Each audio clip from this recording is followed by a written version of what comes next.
broadcast. Oh, there you go. This meeting is being recorded. You don't want to see a big picture of me, just flick back to gallery. It just records the picture more nicely. So yeah, so this theme we're going to be, for Buddhist Action Month, we're going to be exploring the story of Dr. Ambedkar. I somewhat provocatively, but I think can sustainably argue the most influential Buddhist of the 20th century, more influential than the Dalai Lama, Richard Gere, yeah, Chogyam Trungpa, all of these people. And but I suppose in a way there's a few, I just want to say a little bit before we get started. First of all, I used to work in India before I came to Birmingham. Well, 2 jobs ago actually, but I did a job where I spent half my time in India, kind of helping support a senior teacher, kind of teaching Buddhism to lots and lots of different people. The reason I say that is partly because this subject matters to me. I care about it, and I suppose I've got many friends in India, but also I do know what I'm talking about. This isn't just sort of something I've read about in a book. That's one thing I want to say. The other thing is, as I said at the start, I'm normally extremely cautious to avoid criticizing other people, other cultures, other religions. I think that's bad taste. The story I've got to tell does involve a certain degree of implicit criticism of other cultures and other religions. So I do that cautiously, and it's something I'm but normally extreme, like I basically just don't do normally, but you can't tell the story without doing some of that. So apologies. And if you are left kind of thinking, well, that's a bit off, do write to me or ask me more about that. I'm happy to say more. And the last thing I want to say is this is a big topic which I'm going to be condensing quite a lot. So I'll send you some links if you want to read more. Like you can go and look at Wikipedia and all of that, or there's some relatively short books you can read or whatever. So yeah, so if but really, in a way, the main question to be asking yourself as I'm speaking, in a way, over for tonight and the weeks to come is, well, in a way, the question is, so what? So I'm going to tell you this hopefully quite inspiring story of, well, the movement to freedom, like in a way, an incredible story of transformation and liberation and hope. So that's a nice story to hear on its own merits. But the question is, as I say, so what? What's this got to do with me, with you, with us? And I've got some thoughts about this. Obviously, there is a reason I'm choosing to do this material, but I mean it as a genuine question. It's like I'm genuinely curious as to your own thoughts and reflections on that. What's this got to do with us? Does this matter? Because that's your conclusion might be, yeah, this hasn't got anything to do with this, as this doesn't matter. I'll be interested to hear that. If that's your conclusion, I'll be interested to hear what does strike you. So enough preamble. So I'm going to tell you the story. We're going to explore the story of Dr. Bimrao Ambedkar, who was born in 1895 in a small village in rural Maharashtra, one of the central states of India. So that's where we're starting.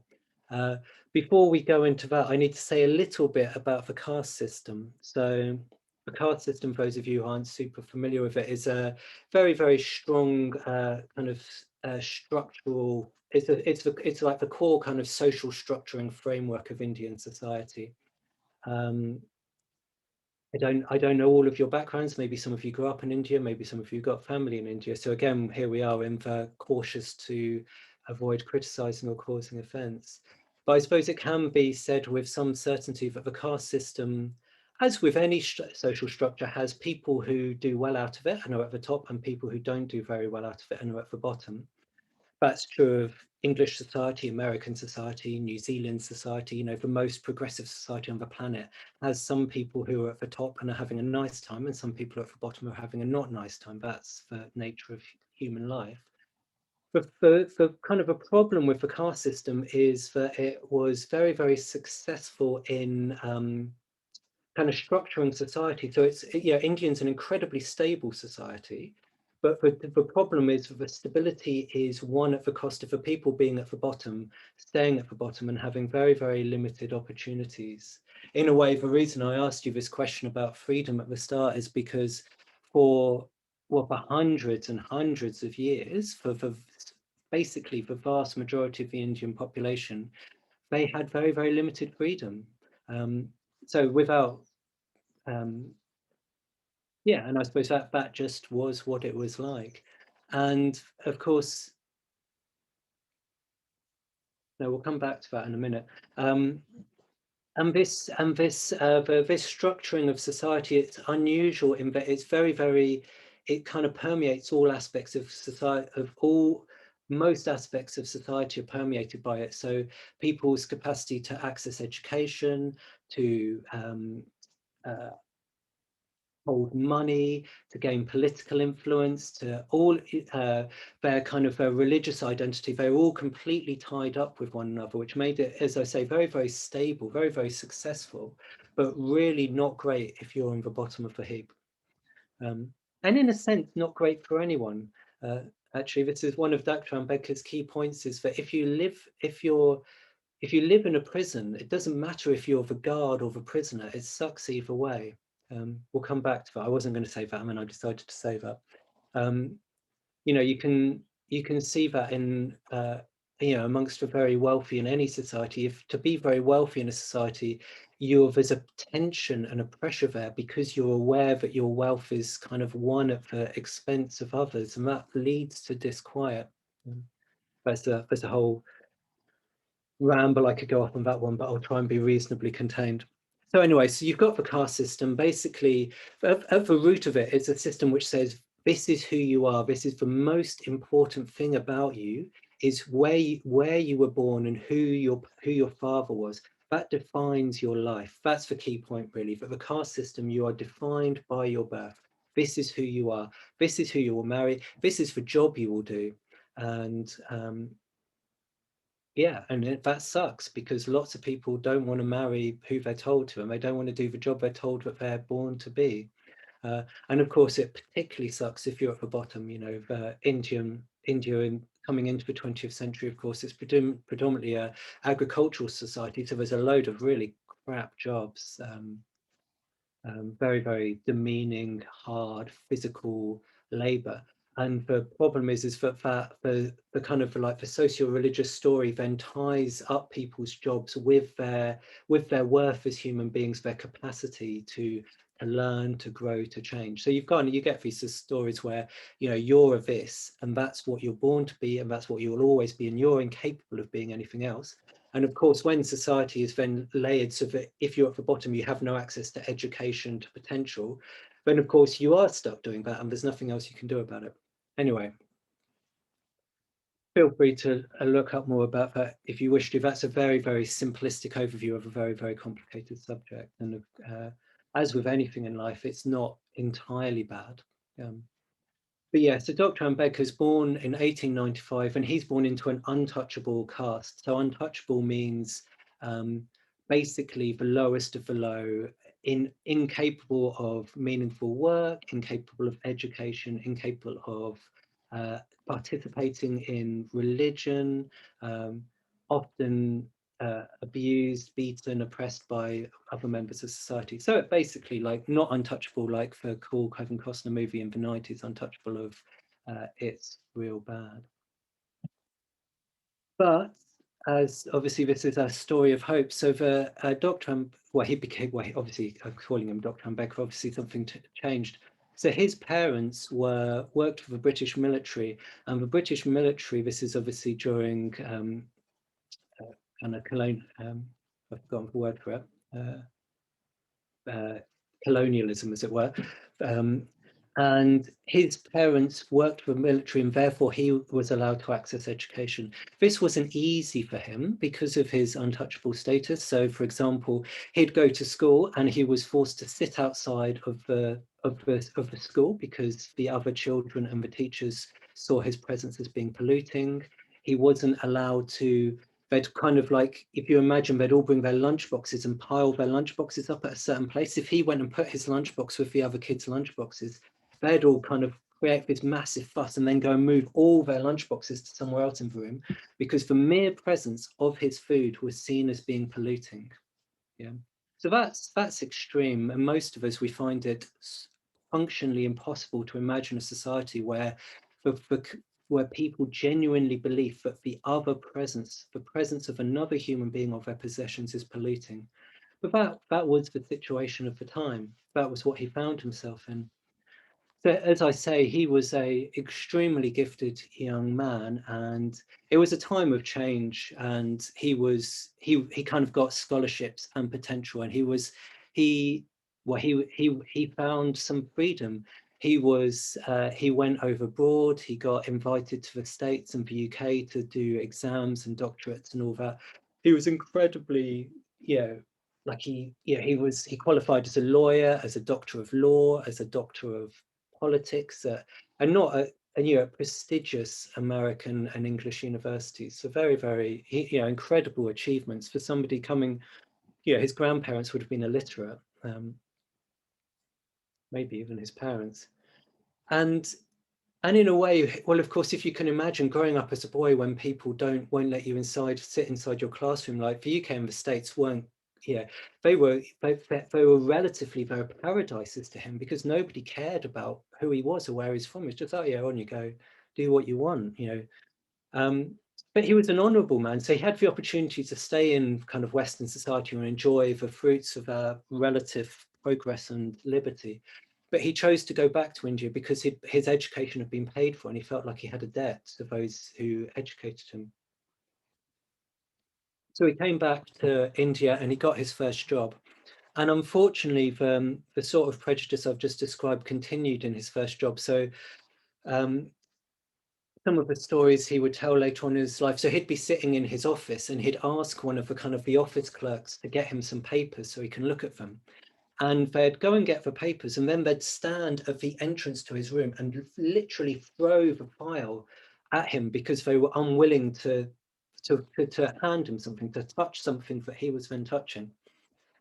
And yeah, like that's bonkers. That is bonkers. Um, and of course and there was a lot of upset because he was from a community which was seen to be incapable of education and progress, and here he was, a qualified man who had a responsible job.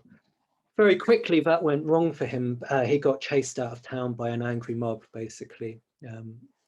And he had a really significant moment here in his life, and in a way one of the defining points of his life. So he was, as a physical description, Dr. Ambedkar, he was a big man, so like a big, powerful physical man. If you imagine, those pictures of Winston Churchill, kind of imagine Winston Churchill's kind of, but taller, so like add a kind of foot onto him. So he's like in a very, a forceful man. So he described sitting at this railway station, just being chased out of town, kind of deeply, deeply humiliated, a very proud man, a very intelligent man. So he's deeply humiliated and shaken and just, yeah, shock, trauma, you could use all of those terms. And he's just reeling with the significance of what's happened. Like he's trying to just do his job, and he can't do his job, and he can't get anywhere to live because of his surname, because of his history, because of his caste. So he's just realizing that despite, at this point, he's the most educated man in India. He's got more doctorates than anybody else. He can't do a fairly basic admin job, and no one will rent him a room to live in. And instead of thinking, stuff this, I'm going back to New York where I can get a nice job. But his thoughts turn to, what is it like for everyone else? What's it like for, of course, this is the case with any kind of society where there's people at the top and people at the bottom. There's not very many people at the top, and there's a lot of people at the bottom. So he starts thinking to himself, what, if this is what I'm experiencing, what's it like for people who have no education, no sense of dignity, no sense of self-respect, who believe that they are worthless, that they are polluted? What are their lives like? And he, at that point, functionally, he decides to dedicate his life to the development of his society and the transformation of his society. And as I say, importantly also, and increasingly ongoingly, he sees that it is not a case of kind of tipping the balance and, you know, like for rising up and casting the rich and the powerful down. He sees that actually for society to work, there has to be equality. Everybody has to realize their potential. It can't be a question of revolution. It has to be a question of transformation.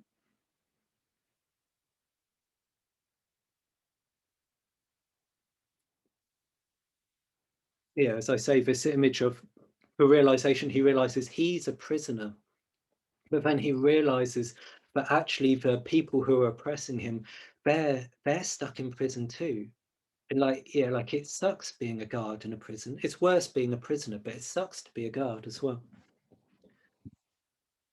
So I'm now going to this is the rapid fast forward bit where I'm going to summarize 40 years of profound work transforming society in about 5 sentences. Uh, yeah, basically, he dedicates his life to the uplift and transformation of Indian society and does a whole array of incredible and really significant things, which and basically he tries all of the classic things. So he tries education, he sets up a load of schools, he tries kind of what's the word, like setting up trade unions, kind of like the reform of the workplace, supporting people who've got crap jobs and underrepresented to be better represented. He tries journalism and he tries politics. So basically he tries all of the major ways we think of which we can transform society. And he has a massive impact in all of those arenas. And this culminates, as I say, jumping massively forward with Indian independence, and he's one of the chief ministers in the first government of independent India. So that in itself is an incredible achievement when you come from a, a you know, like a social background where you're seen as being mentally incapable of learning anything. You're you know, biologically, mentally, spiritually incapable of progress and growth. And to become the first minister of the first law minister of independent India, that's a real achievement. And one of the things he does is he writes the Indian constitution. So he India's a minor detail, but in a way not insignificant. So like UK law is statute law. So basically laws just kind of pile up on each other because somebody makes a law. India's law is like the American legal system. It's written as a piece. It didn't accrete over time. He sort of sat down and wrote and said, what would make a good country? What would make a legal system which actually worked? So he sits down and writes this legal system. And according to lawyers, I'm not one of those, but according to really high level lawyers, they say, some of whom I've met, as many high level lawyers I haven't met, obviously, but I've met a few very high level lawyers. And they say it's one of the best constitutions in the world. It's framed in a way which supports genuine human rights, genuine progress, genuine equality in a way which is very, very unusual. So, of course, along the way, he's been fighting to abolish the inequality of the caste system, the sort of the social, legal, spiritual kind of uh, framing of society or fixing of society as like haves and have-nots.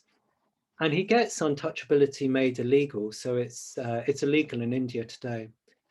Treating people and both using that term, it's like it's functionally that's an you know, like it's an unacceptable word to use today. They use scheduled castes now, or Dalits, which means oppressed, which is the term that the Dalit communities choose to use themselves. So he achieves incredible things. You know, the uplift, the access to education, equality in the eyes of the law, the ability to access better jobs, so much stuff. Really, you know, makes incredible strides, progress to transform society. But, and here come in a way, there's always about the conclusion he comes to is that there's a problem. And the problem he realizes is that he's been rearranging the externals of society. But of course, the problem is that that doesn't actually change people's minds. It doesn't change their hearts. So the story he tells to describe this is that in his work to end untouchability, he quickly identifies the treatment of the gender equality as being as much, if not a greater problem in Indian society. And he, in his framing of the Indian constitution, he tries to make genuine gender equality a central part of the Indian legal system. And basically, his political allies don't agree with him because they say you're pushing too far, we'll lose if you do this. And they prioritize staying in office over doing what he feels is right. And that's the point where he gives up on politics. He says, look, you people have no morals or values. It's like, this is obviously wrong. Um, but they don't care because, well, that's again, massive simplification of complex phenomena. But anyway, that's the way he tells that story. And he's got this image. He says it's as if we've made this beautiful temple, but the possibility of a just and equal, a society which brings about progress and potential to everyone. And you've invited a devil to come and live in it, a demon.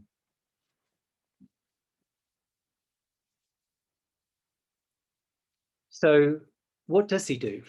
So he's tried, he's tried politics, he's tried, and in a way, just to say, he doesn't dismiss any of these things. He continues to run newspapers and trade unions and schools and all of this, that and the other.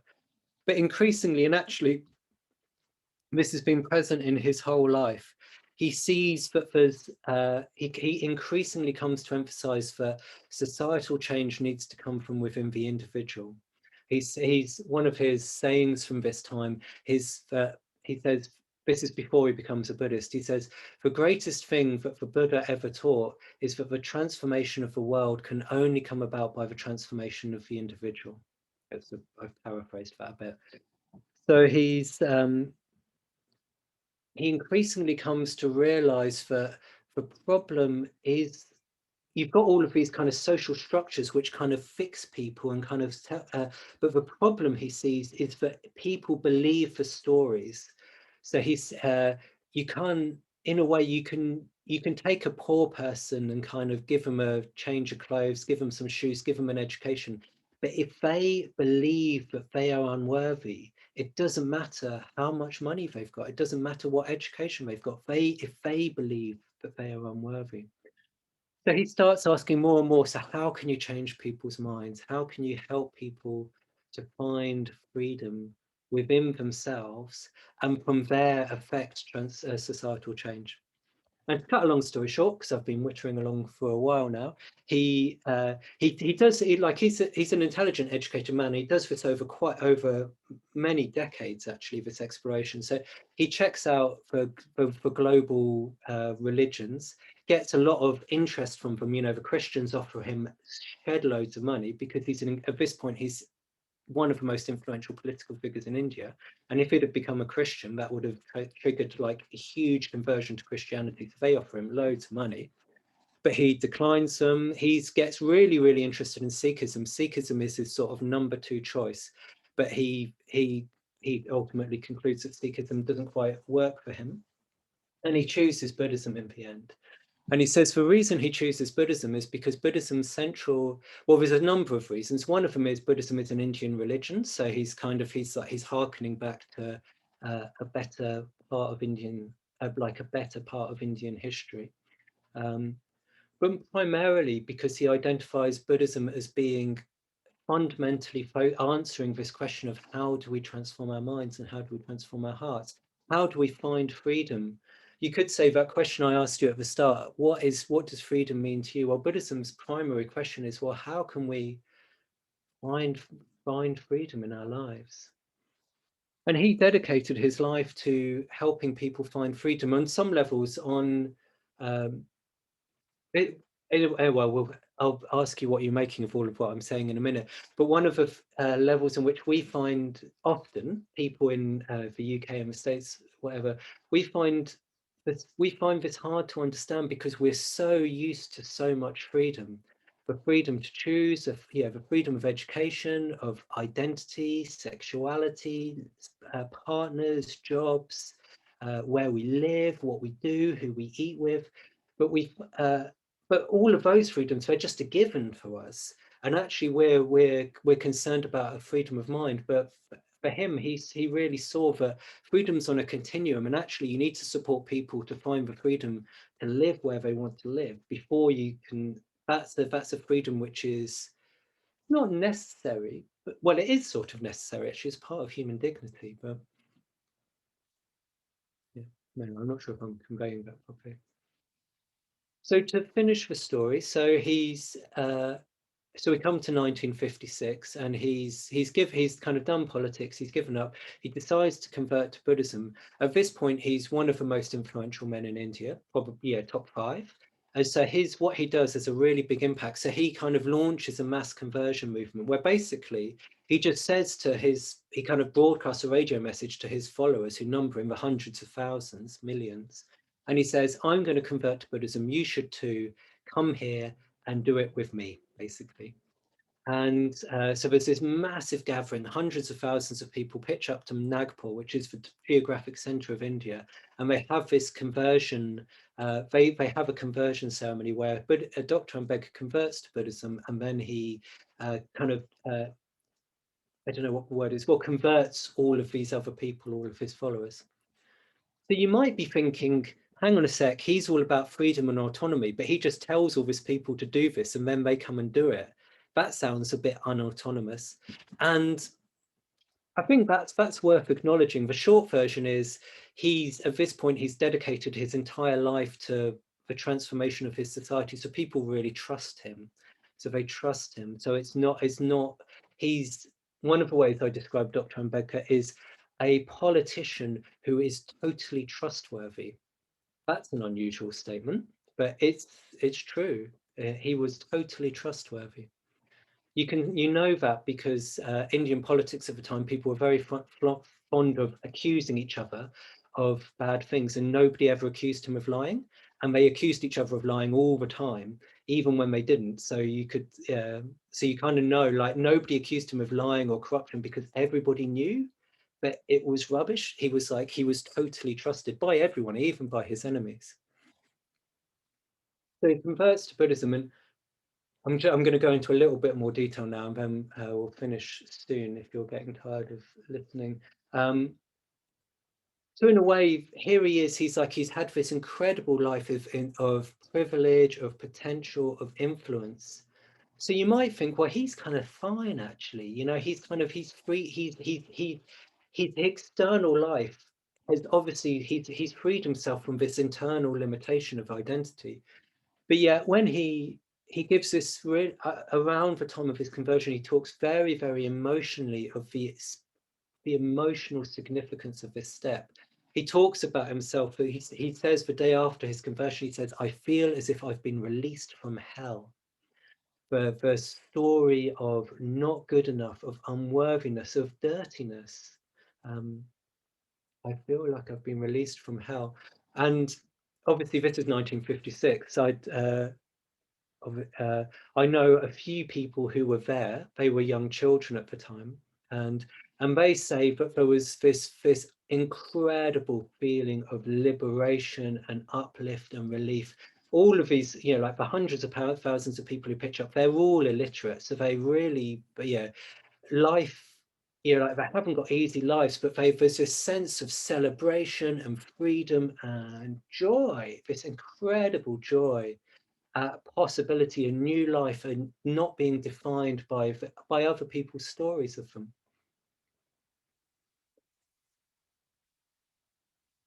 Unfortunately, and this is a turning point in global history, actually, Dr. Ambedkar, his health wasn't good, and he worked himself to death. He was working so hard, working such long hours, that just a few weeks after this conversion ceremony, 6 weeks later, he died. And nobody knows what would have happened. It's entirely possible that India would have had a significant percentage of Buddhists if he hadn't have died. He had such a broad level of respect and support. And if he'd had time to kind of see it through, he was going to kind of travel all around India conducting, you know, mass conversions, hundreds of thousands of people, millions of people. But as I say, that didn't happen because he died so soon afterwards. And this is, if you're wondering, you might be wondering, why am I telling you this story, or what's this got to do with us? So one of the reasons I'm telling you this story is there's a very direct connection between this Tree Ratna practice community and this movement. So Sangharashtra, the man who founded Tree Ratna, was a friend of Dr. Ambedkar's. They were friend, colleague, associate. And Sangharashtra he'd been invited to the big mass conversion ceremonies, but unfortunately he couldn't make it. He was, you know, like India's a big country, he was too far away. So he went as soon as he could. So basically he arrived in Nagpur the day that the news that Dr. Ambedkar died reached Nagpur. And listening to him talking about it, it's very, very, it's just a very strong experience for him. He describes it as being the most intense experience of his life, what he did before he died.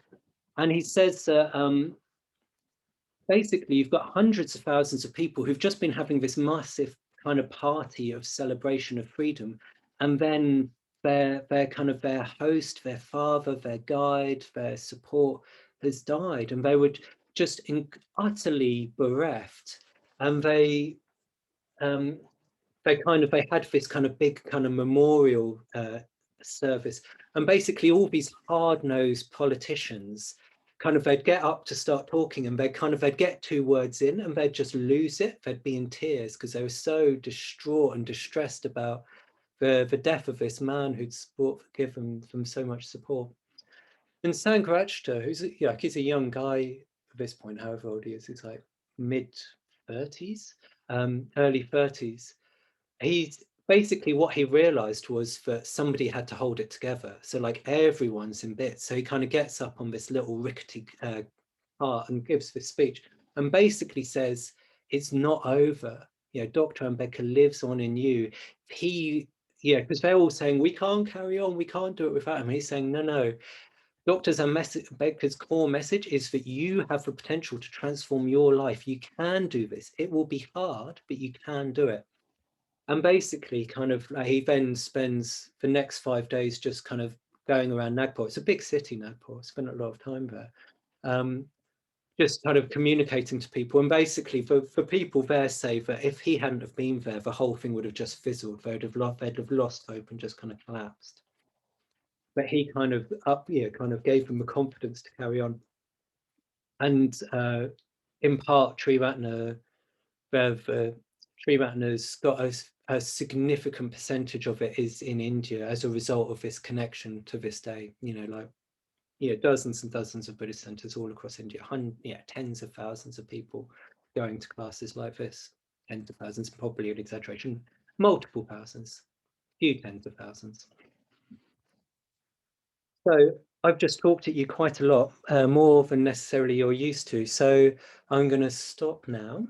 And what we're going to do is we're just going to pause for a minute, and I'm going to invite you just to kind of pause and pop in the chat. It'd just be nice to hear what people have made of that. So I'd just like you to pop in the chat. And what struck you from that story? Just like, what do you make of it? Just so we'll just pause for a minute or so and then pop in the chat. What do you make of that?